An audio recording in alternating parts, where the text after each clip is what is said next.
Testing 1, 2, 3. Testing 1, 2, 3, 4, 5, 6. I don't know how we talk. Do I talk like this? Or do I talk You talk like this? that outside of the podcast. As soon as the mic gets in front of your face, you're like, "Blah, blah, 108 characters." Brian, what are you talking about?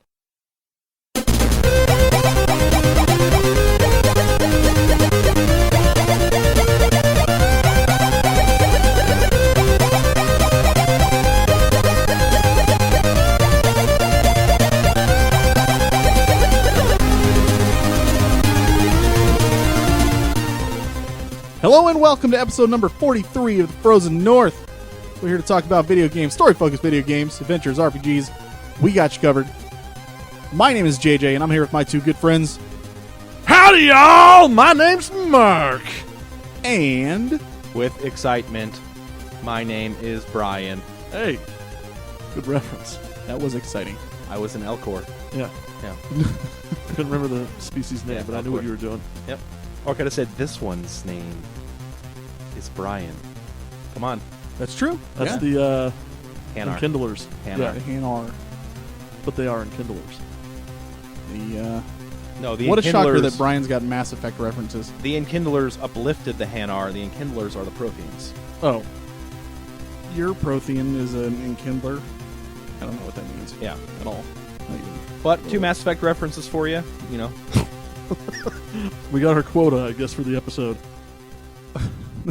So normally on the off week episodes where we don't do our top fives and stuff, first thing we do is start with our emails. I don't have an email that we got, but I did get a message on our website that I wanted to bring up. I already responded to him, but I thought it was funny, so I hope he doesn't mind me doing this. So I got one from, you know how like anytime we read something off the forum or I'm not sure if we've gotten anything from him on Facebook, but I know the forum for sure. And there's always the guy who I'm always like, I don't know how to pronounce his name. It's like Shinaoyoi or Yes. something. So he actually sent me a private message on the forum with how to pronounce his name. And I was like, man, thank you so much for doing this because I feel so bad every time I actually Is it butcher Shinoi? it. So he says, I was listening to the podcast and you said you're having trouble with my username. First, thanks for reading my replies on your show. I love the show first off. So being able to participate is a little nice. Hey, we appreciate you sending us stuff, man. And you're always good to talk to on the forum as well. Absolutely. He says, as for my name, it is Shin Aoi. And that he literally like says pronounced like A-O-E. Shinaoi. Shinoi. So I mean I've kind of Shinaoi. been saying it right, but I think the fact that afterwards I'm always like I don't know what I'm saying. I just make it worse. Yeah. His name is Shao. So I apologize for butchering your name, as I apologize to everybody else's name that I've probably butchered over the 42 episodes that we've done. You've really been Brenglishling. We're going to continue to butcher people's names Yeah, for that's another our- 42 Oh, episodes. absolutely, Yeah. absolutely. But if you feel the need to correct us, please do so, because I don't want to butcher your name. I just have no choice when I can't Isn't read that very well. Isn't that right, KK in March? Since we're talking about Wow. the forum, I'm just going to throw this out there. We've had some problems with spam bots, and I tried different CAPTCHA methods to try and get them to not be able to get through and actually post their spam, but that wasn't working, so I've just set it up so that I have to approve usernames manually. So don't be deterred by that. I do check it, and it should, when I approve your username, inform you over email. Yeah, please. Just and if you do get blocked on there and it was, you weren't supposed to, shoot us an email at frozennorthpodcast@gmail.com. Absolutely. And we did have an issue with that a while ago where a guy did get his name knocked off, but Yeah. he shouldn't have. But he contacted us and we fixed it, right away. So please do that. One last thing I wanted to mention, his name, Shinaoi. I can see. Shinoi. I'm like, Just say this Shinoi. whole thing Just say is Shinoi. about me pronouncing it right, and I still can't do it. KK in March. But it stands for True Blue in Japanese, which Really? I thought was kind of cool. Does he work for? Isn't that True Blue? Blue Cross Blue Shield's slogan? I think it might be. Yeah. Does he work for True Blue? Blue Cross Blue Shield in Japan? BSBC, man. Hello, left field. Oh yeah. Woo! Right. That's my middle name. Oh man, Shin Aoi, Shinoi. say it like that. Watch him message you and be like, I do work for Blue Cross Blue Shield of Japan. How did you know? Yeah. That's crazy. All right. But yeah, I just wanted to address that and formally apologize for butchering that name all the time. So thanks for letting me know that I'm an idiot. You're welcome. You're welcome. Well, you guys do it all the time. Well, I'm not thanking you. We all idiot each other up a lot. We all idiot each other up a lot. All. Just like that right there. Agreed. All right. As always, in addition to our email at frozennorthpodcast@gmail.com, you can check out our forum and website, as Mark was just talking about, at fngaming.net. We have a Facebook page at facebook.com/thefrozennorth. Our Twitter is at FNPodcast. We have a blog at frozennorthpodcast.blogspot.com. We're on iTunes. Please subscribe to and rate us. We would appreciate it. Good feedback, bad feedback. Hey, Brian hate mail.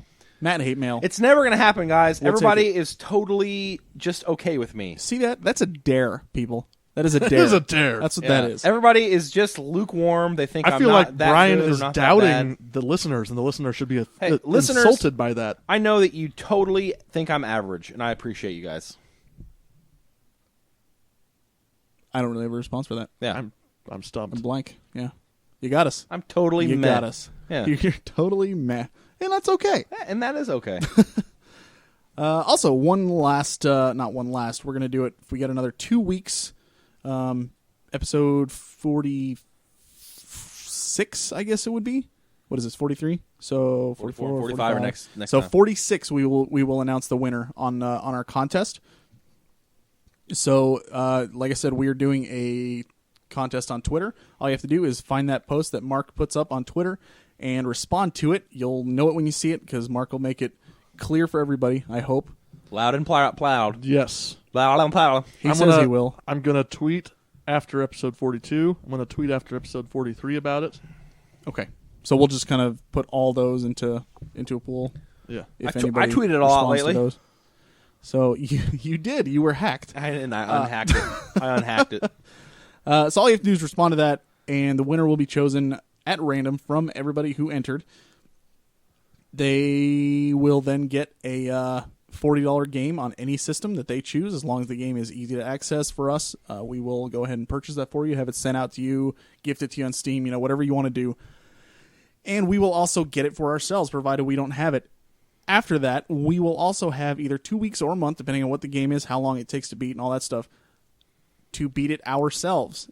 If any one of the three of us does not beat it in the allotted time, that person will have to don a dress and get a picture taken, and it will be up on the website. So basically, Mark's going to be in a dress. Yeah. I have a recommendation to all of you listening who are trying to decide what game to make us play. Is that dress size, or Deus Ex. haven't you beaten that before? Yeah. That's cheating. It's not cheating if they pick it. I'm not telling. I mean, Don't pick I Deus guess I'm Ex. technically telling them to pick it. Don't pick Deus Ex. Also, pick Half-Life 2. Pick Xenogears. Don't pick Xenogears. Pick Xenogears. The thing is, I think he would like it, though. He would. I but really think he would. it's I don't think he'll beat it, though. long, No way. long game. Look at him. He's like, thanks a lot, Brian. And they I could love easily do that for $40. Actually, no, we can't, because you can't gift on PlayStation Store, can you? I'm I don't almost think you positive can. you can. Are you sure? Can you gift on the PlayStation Network, producer? I don't think so. I don't think so either. No, you. I think you can. Oh my! No, I don't think so Wait, this either. just in. No, you can't. Wait, this just in. You might. Nope. Oh boy! So go ahead and look for that on Twitter and respond and tell us what game you want us to play. Be kind. Be kind. And rewind. Okay, so moving on. We're probably going to have a little bit of a shorter episode today just because we don't have too much going on the docket.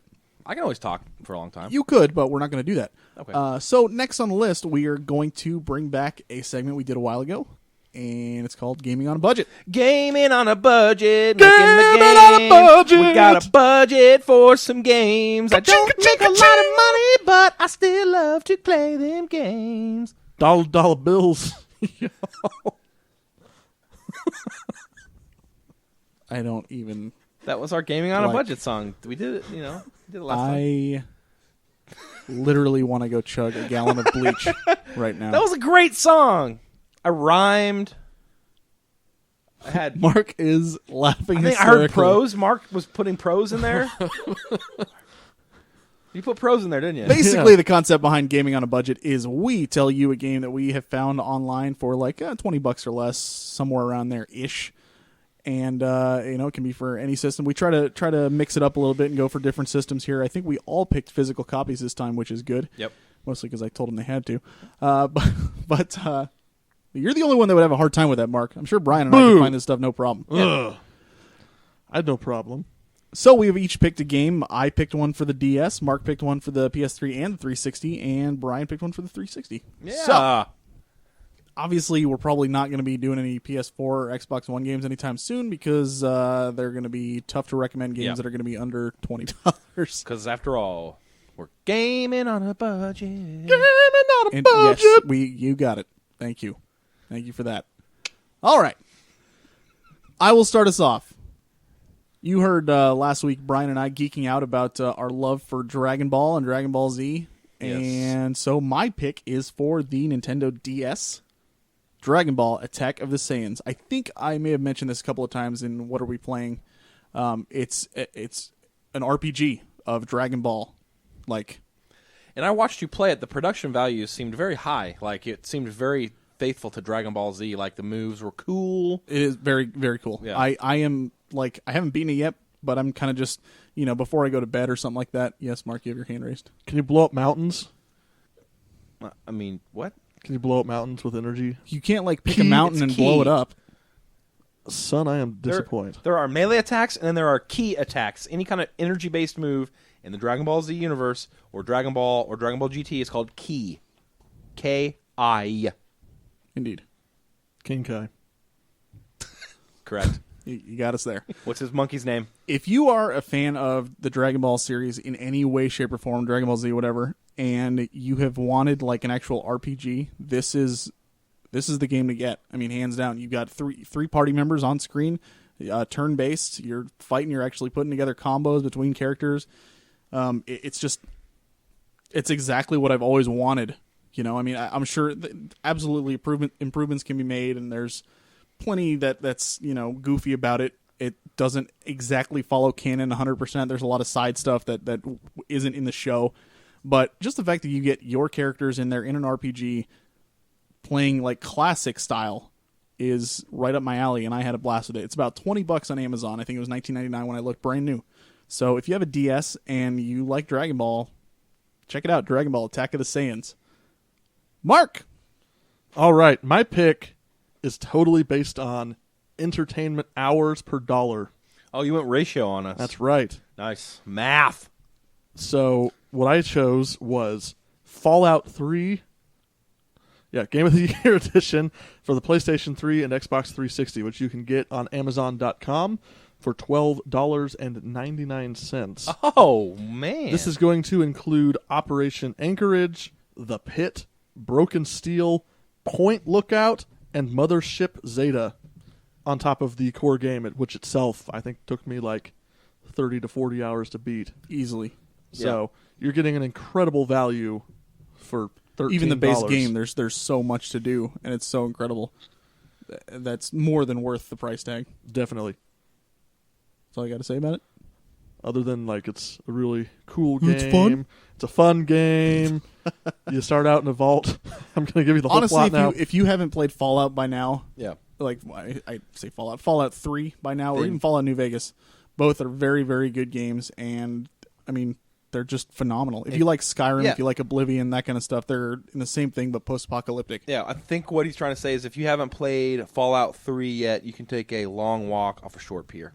But then that would defeat the purpose of Mark telling him that it's $12. If you have intelligently decided not to buy a game for an expensive price and you're now looking for the best bang for your buck, kudos to you. This is it. Nice. It is a great game. Although I'm going to rebut that really McIntyrely right now.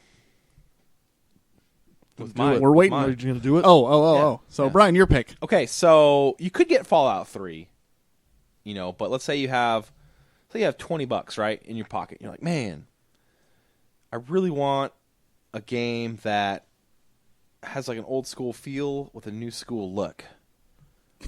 and it's a classic. Oh, I have that for you. Okay?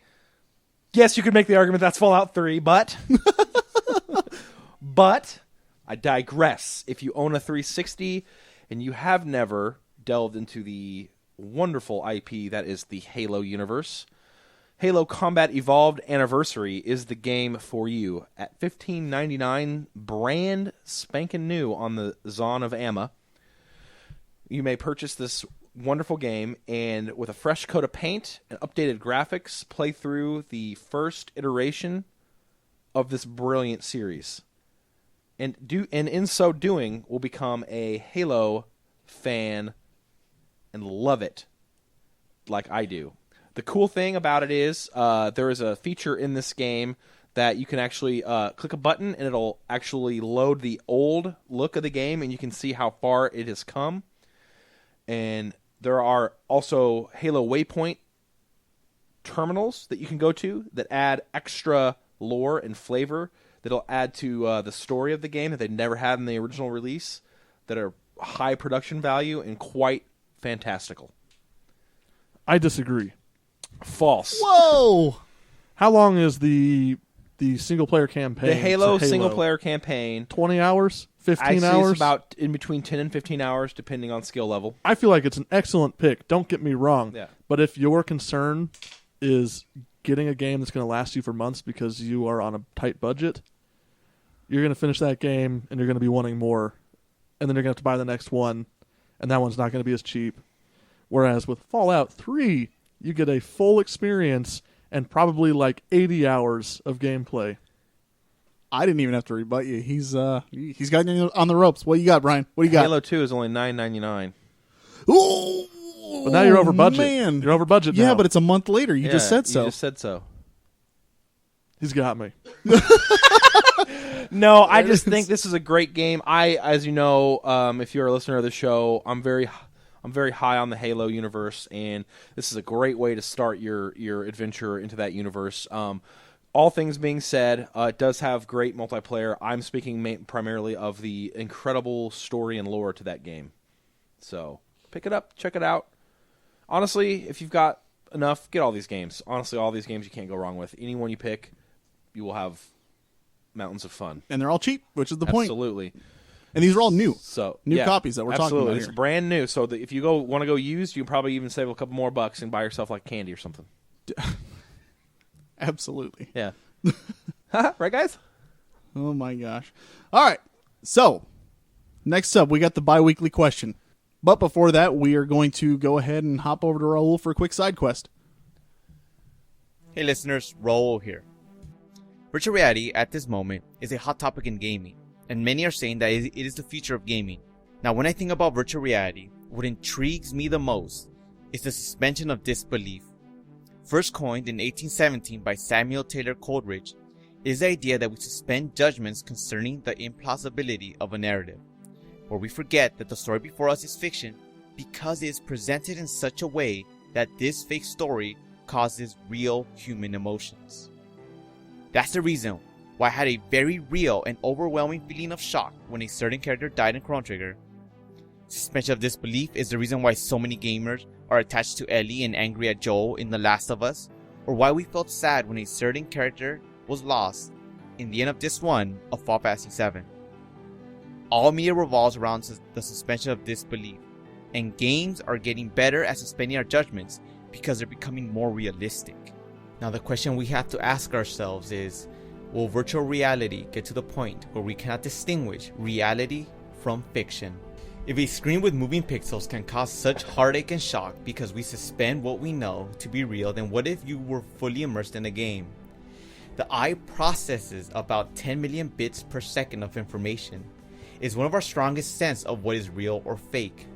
The philosopher Hume believed that the only way to distinguish reality is through our senses. What we see, feel, hear, and smell is reality. Virtual reality, in a sense, is manipulating some of our senses. If I see something in the virtual space, my brain cannot distinguish it as fake. A recent study by the Institute of Human Brain and Cognitive Sciences in Leipzig, Germany, and the University of Gießen in Gießen, Germany, and the D. Yves Institute of Human Brain and Cognitive Sciences and the Max Planck Institute for Neurological Research in Cologne, Germany, showed that the way humans perceive reality is through personal relevance. There's a region in your brain that processes experiences of what we call reality.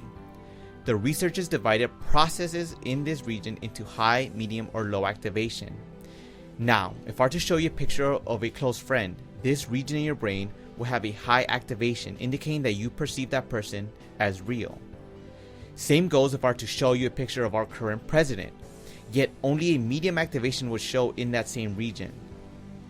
Lastly, if I were to show you a picture of a slime from Dragon Quest, a low activation would be seen in that same region of the brain. So, the president to you is more real than that slime, but your friend is more real than the president. Both exist, but unless you continually meet and speak with the president, he will not be as real to your brain as your close friend. This is what they call personal relevance. That the closer or the more exposure we have to that person or object, it is more real to us in our brain. For those of you who play MMOs, the study also showed that a person's character, such as my monk in Final Fantasy XIV, is seen as real as an actual person to my brain. After all, I spent about 500 plus hours in Final Fantasy XIV leveling my monk, battling with him, making new friends in friend companies. Hence, to my brain and to many MMO players who are very devoted to MMOs, their characters are just as real as a close friend. Now, that doesn't make you or I crazy, or at least I hope it doesn't.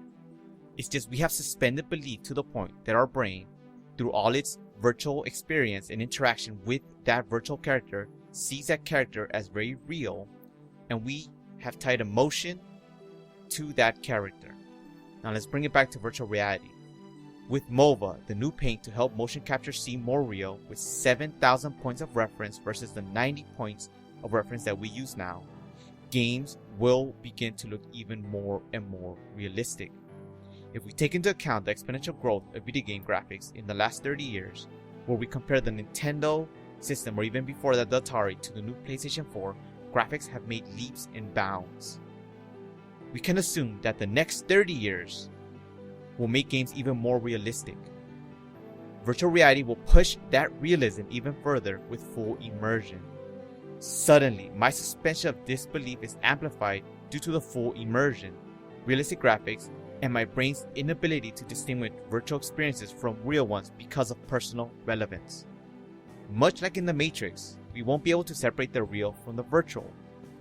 I'm excited for virtual reality, but also fear that if Nintendo makes a game in which I feel like I'm actually Link holding the Master Sword and the Hylian Shield, and with realistic graphics, that'll push my brain to the point of no return. In China, there are hospitals devoted to video game addiction. In 2007, out of 7,000 participants, 12% of gamers showed signs of video game addiction as classified by the World Health Organization. So yes, I am stoked for virtual reality, but let's be wary. If 16-bit graphics can completely convince my brain to care about a character enough that when I lose that character, I have a real human emotion, what will virtual reality do to our brains and emotions once we get there? Or maybe I've been watching too much Sword Art Online and The Matrix. Anyway, for the Frozen North, I am Raul Cruz. And we're back. Thank you, Raul. This week's bi-weekly question, we asked, what types of games do you see becoming really popular once VR gaming becomes a common thing? Basically meaning, like, what types of games do you see becoming really popular once VR gaming becomes more mainstream? Fourth and most obvious question: first-person shooters.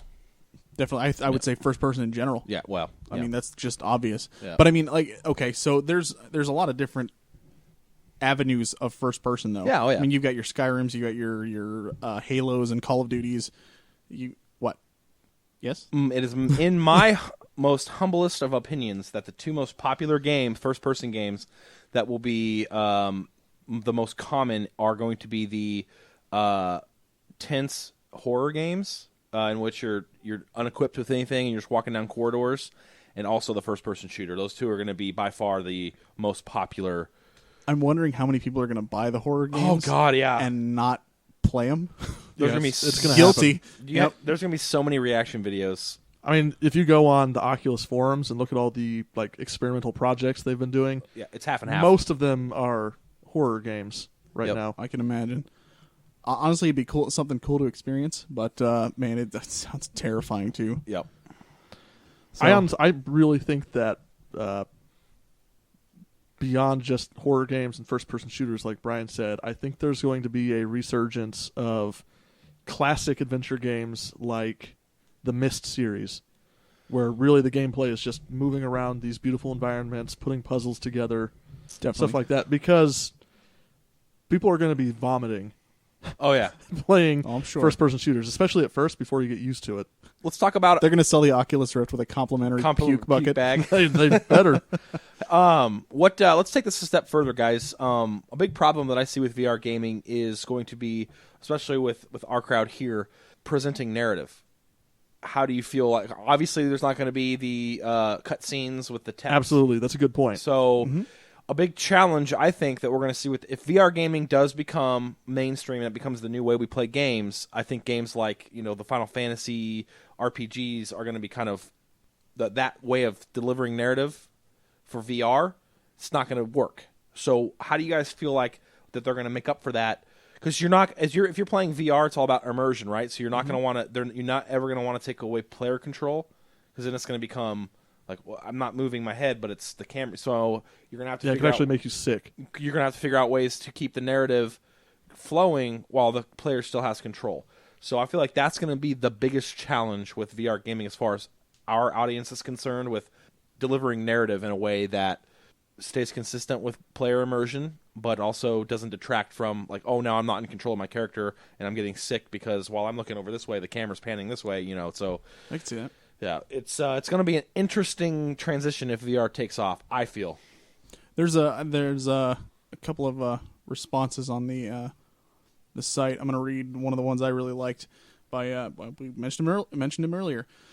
Shinoi. He says, the possibilities are endless, any and all genres, and not just games but experiences. You could attend a lecture given by Einstein and sit front row. You could watch a young Elvis in concert. That also gets into the whole issue of game versus an experience, because there are many games that are crossing close to that line. How much content or control over an experience does it require to still be a game? He says, all I know is it's going to be fun. Yeah, and I agree. That's the best. That's the most exciting part. Is games have always been trying to figure out ways to one up the immersion, and VR is great. Now I want to preemptively rebut you right now for those who say, Brian, you can play Final Fantasy games and other third-person games on these VR headsets. Yes, absolutely you can, but why would you? That's what I would pose back. Why would you buy all that equipment? Can I rebut your rebut? Go. Whoa. You can have a large, high-resolution screen on your face whenever you want.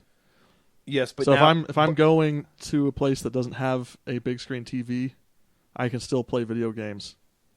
Why don't you get a handheld? But I could have a big screen experience without a TV. That's going to be a very niche crowd. I don't think it's so. going to be a niche crowd. Why would you want to strap? I think VR in general is going to be still a niche crowd. Let me rebut your rebut of my rebut right you can't back triple at your stamp butt. a double stamp. Why would I want to take a giant iPad I wouldn't thing, say it's giant. Well, my iPad thing to someplace, blind myself to my surroundings. Like, so if you're in an airport, you put this giant thing on your head just to play a game that you could easily play on a handheld. Why not? I feel like just pulling out the handheld and flipping open the screen or turning it on. It's going to be much more efficient than taking out your backpack.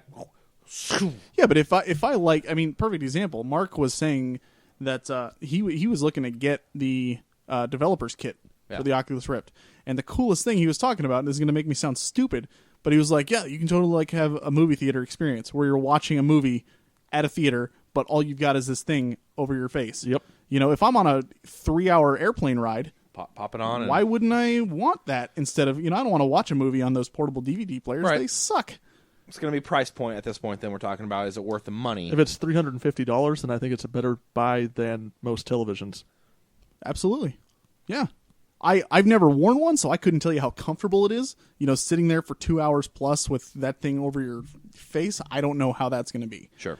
But the concept behind it, I think, is cool. I can see that. Good rebut.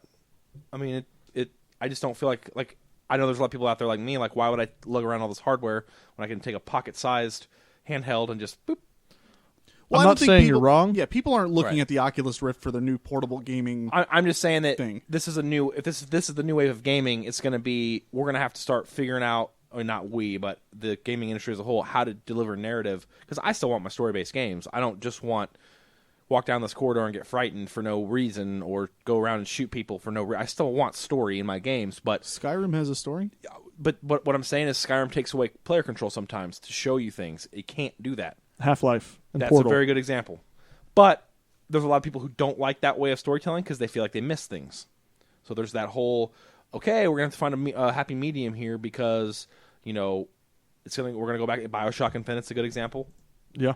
You know, it's going to have to be player-controlled narrative driving. So I think it's going to be a challenge, but I'm excited for that to be a reality.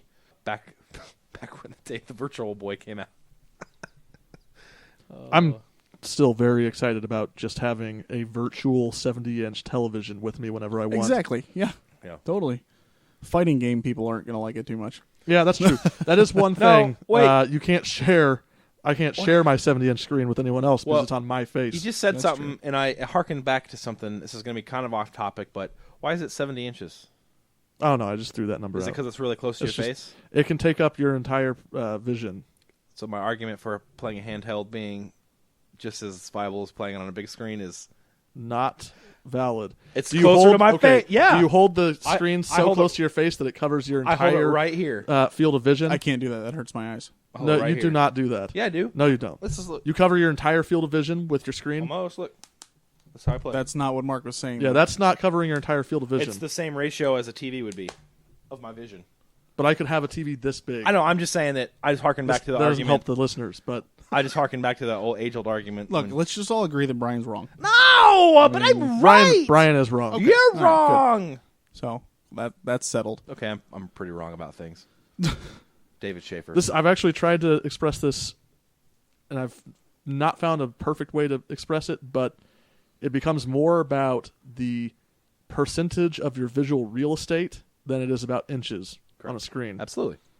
And if I can take up 100% of my visual real estate, And you're everything fully in my field of immersed. vision, Yeah, then I'm fully immersed. absolutely. And if I can have a TV that big, that's pretty awesome. Absolutely. And my only argument was sitting at the distance from a 40-inch TV and playing a handheld here takes up the same visual real estate. That was But that's only a rebuttal against a 40-inch TV, correct. not against the Oculus. No. I can't. You can't beat full 100% visual immersion What do you guys think about MMOs? on it. Yeah, I think people are going to die. What do you mean? People in South Korea have already died from like 40-hour or like 3-day, 4-day gaming binges. And I think if you can put a screen on your face and feel like you're actually in a game, you're going to stand up even less. You're going to get like a blood clot in your leg and die. That's going to happen. Wow, that's kind of scary.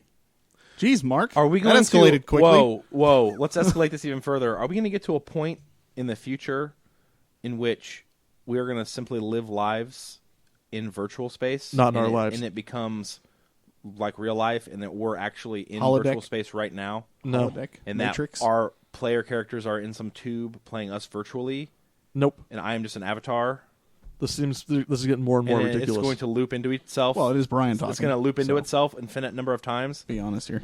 Okay, so convincing your eyes that you're seeing something real and convincing your ears is one thing, but actually being able to recreate your own body in that space is going to be It's all the electrical biggest signals. struggle. It's all electrical signals. I think in this case, you're we're nowhere near anything like that. Guys, come on You're now. still going to be holding a controller in your hand. I You're know still that gonna we're be like doing at that. least a Yeah, dozen years away. There's been Kickstarters for omnidirectional treadmills, Yeah, did you for see the one motion I linked to? controls. I did. Actually, looked pretty cool. Yeah, if it well, works. it's going to be expensive. Oh, it's like $800 just for the Kickstarter thing, which is usually cheaper than the normal. Now, my Exactly. idea So- for a really fun RTS type of game, I would not know anywhere near how to develop it because I'm not that smart.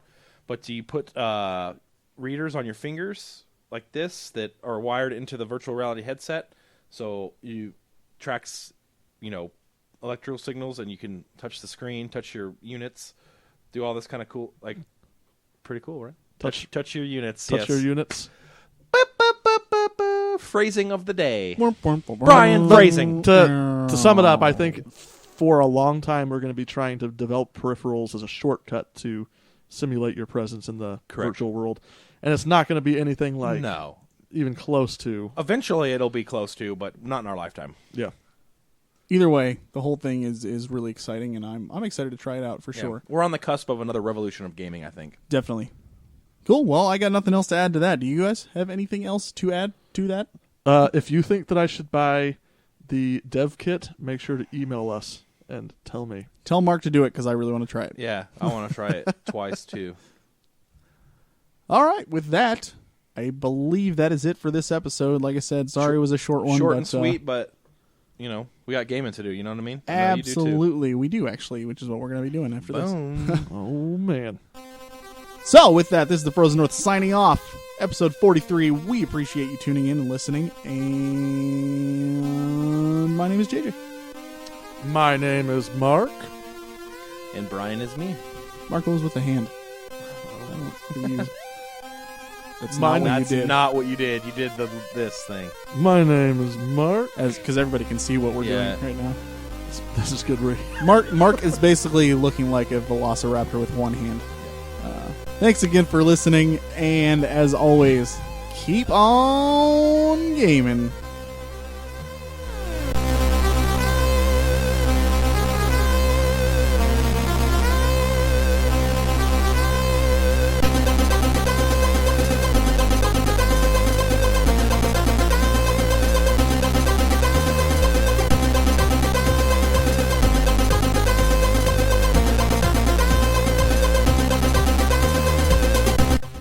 Our theme song was made available through the Creative Commons Attribution license by Ziphoid.